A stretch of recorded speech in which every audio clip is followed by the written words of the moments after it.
never thought about China again and then came here and were like, whoa, it's not like dusty roads. Welcome to Beijing, the capital of the People's Republic of China. Population, about 20 million people. Look like we've got a KFC over there and a 7-Eleven. Oh shit, we got a Domino's too? Dude, am I in China or in any city in the US? So currently I think we're in the Hutong area of Beijing, which is more so a older part of town. The Hutong area has a lot of these old traditional houses, kind of these, you know, old streets with lots of vendors. And here in the Beijing Hutong area, specifically the Dongcheng neighborhood, you'll find places like this, the Lama Temple, which is one of the most important Tibetan Buddhist temples in Beijing, if not the most important.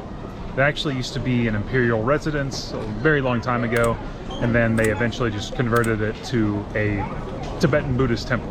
And it's interesting because it is in Beijing, very far away from Tibet.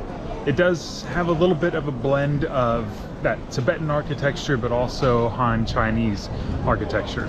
But this is my first temple here to visit in Beijing, in China.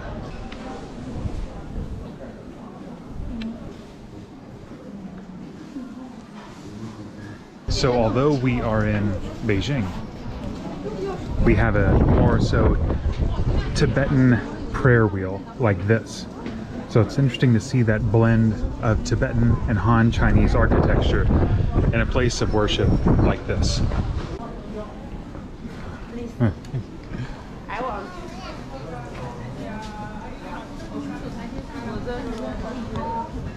This place is actually cool as hell. The bridge here across to this other temple, actually pretty impressive, especially after traveling in Asia for like 7 weeks already now. I didn't know if I was going to be kind of templed out, but yeah, it's actually pretty sick. Here at the Lama Temple, there's also a 18-meter tall wood carving of the Maitreya Buddha, which is a Guinness World Record. I don't know exactly what record, but let's take a look at it.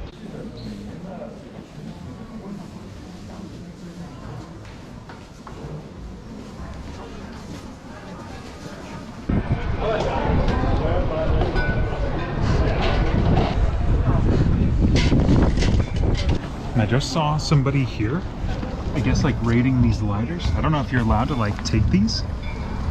But someone, I mean, I just saw those two guys that were just like looking at every lighter in here. I don't know like why. They work. I don't know if I need one. But if you're in Beijing looking for a lighter, just go to Lama Temple, and near the exit, you could just grab a lighter.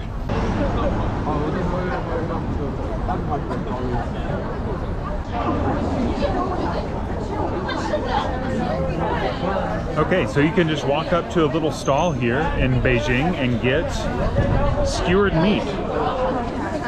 So it looks like this is like lamb skewer. There's some sesame seeds on here.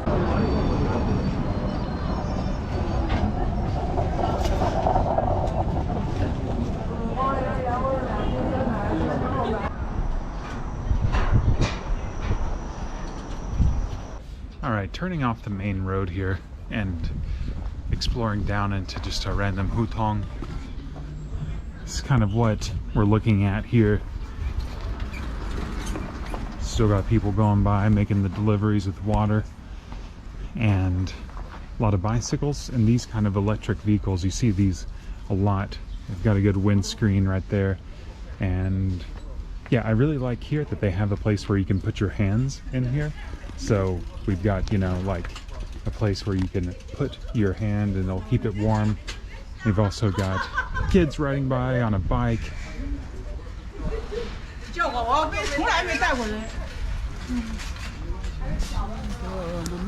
Yeah, lots of people coming in through here. Another thing I'm noticing here in China as well are tarps on cars. I don't know if these are like inoperable or what's going on here, because they also have the cones right here, but all of these cars have tarps over them. but it also could just be if they're not using them to keep them, you know, protected from the elements, which is definitely like a normal thing, right?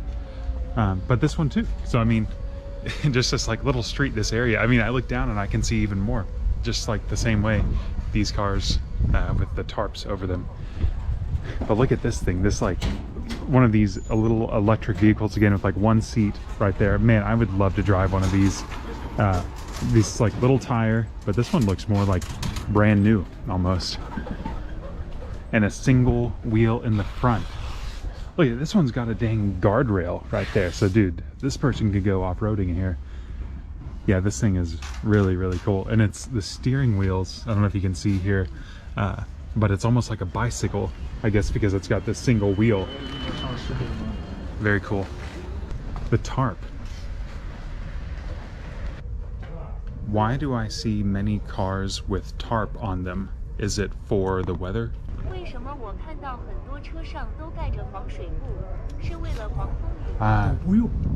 Okay.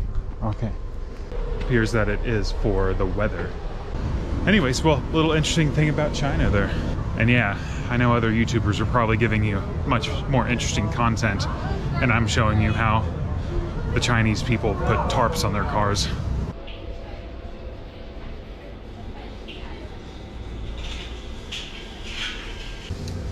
And I believe I have found some Sichuan style noodles, because after the first bite, I get that kind of mouth numbing, tingling feeling from the Sichuan peppercorn.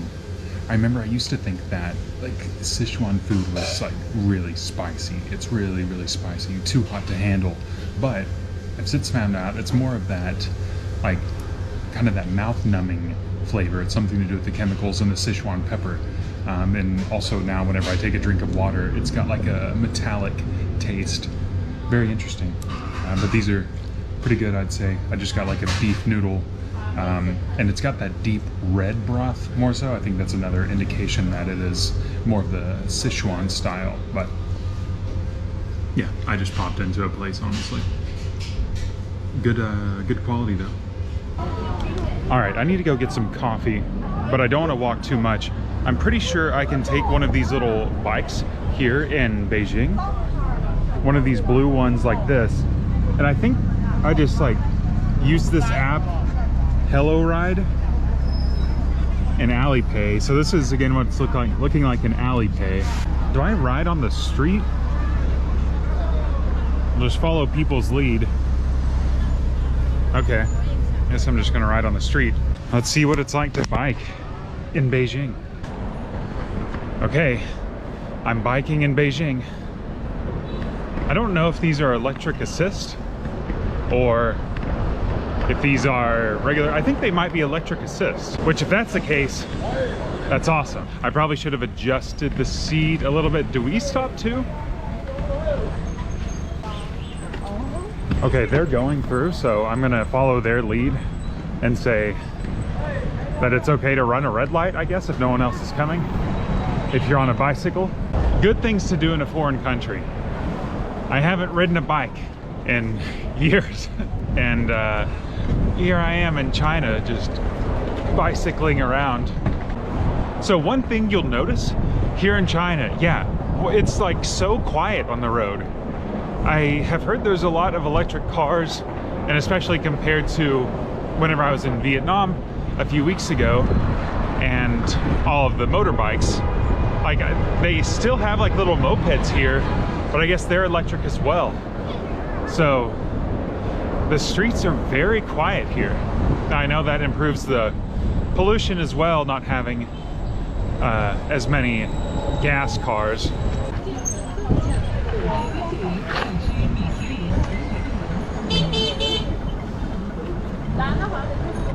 I definitely should have adjusted the seat height. I just took it and ran with it. Well, this is a nice little street to ride on. Dude, this is just awesome. Yeah, let's go down here. Here, there's like nobody wearing helmets on the street. riding motorbikes. Maybe it's because you go at a slower speed or something, but also I'm not wearing a helmet. But it seems like no one's really like speeding either, so I don't know. Just an observation. And it looks like we've made it to this cafe I'm going to. Looks like there's some others right here. I can just put it right here by it.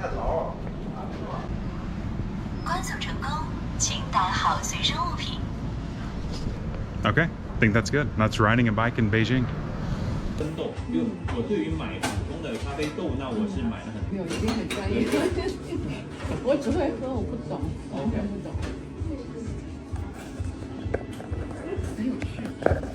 Okay, you know, it's a beautiful day this afternoon. It's warmed up a little bit. Could probably drop the jacket, but let's go to Tiananmen Square. I've just booked a Didi on the Alipay app.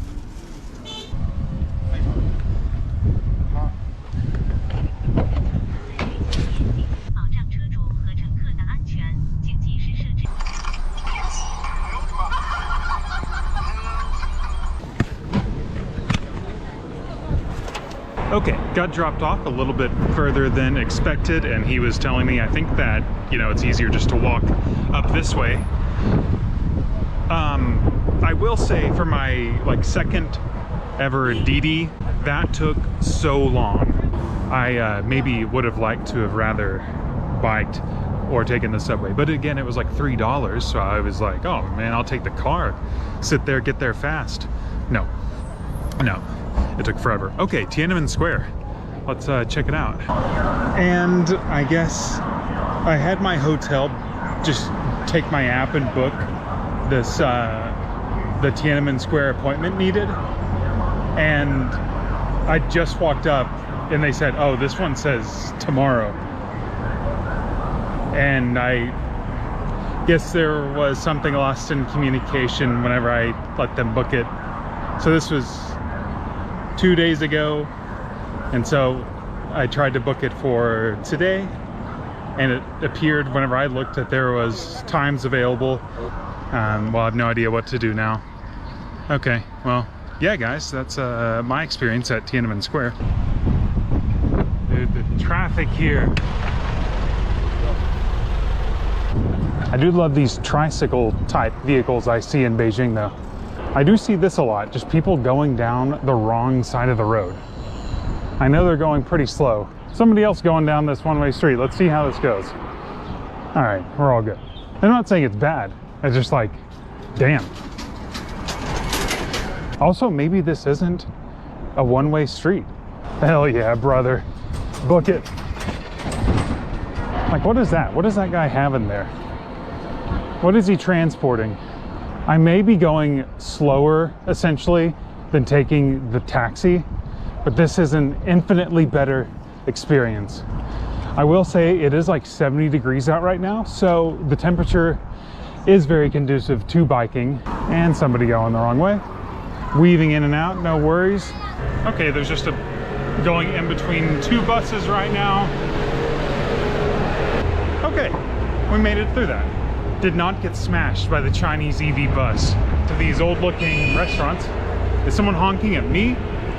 I don't know.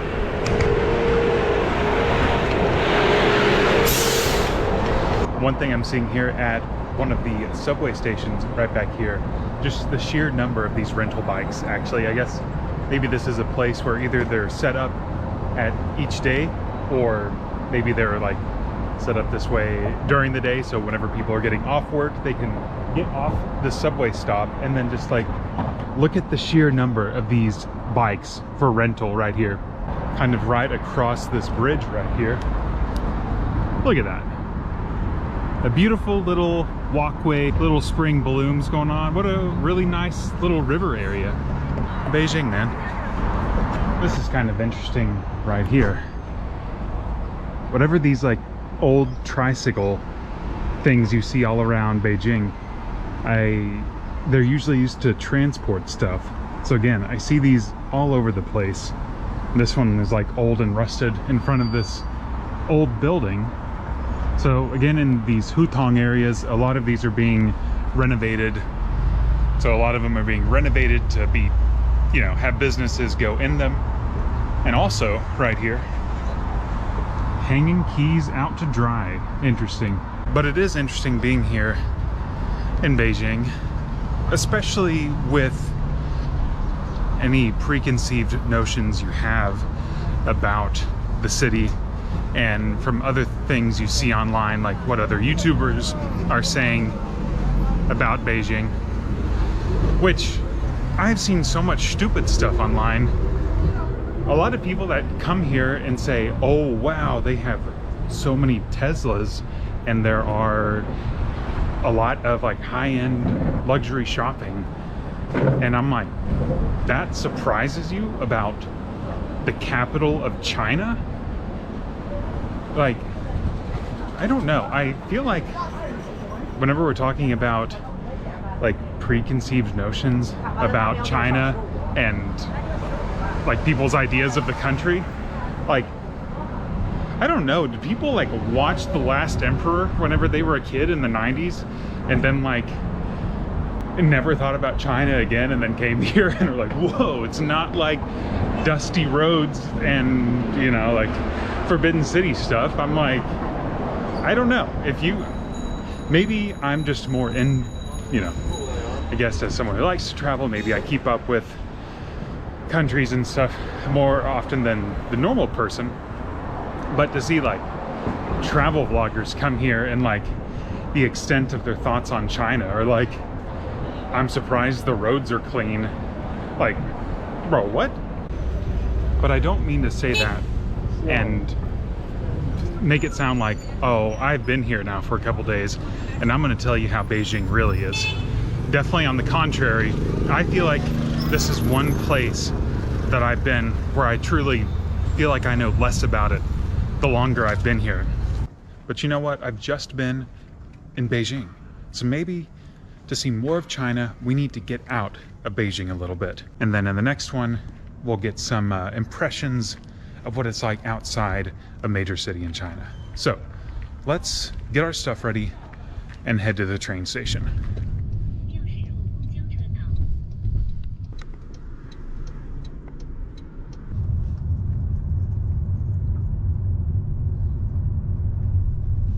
关注我，看尽国外热门视频。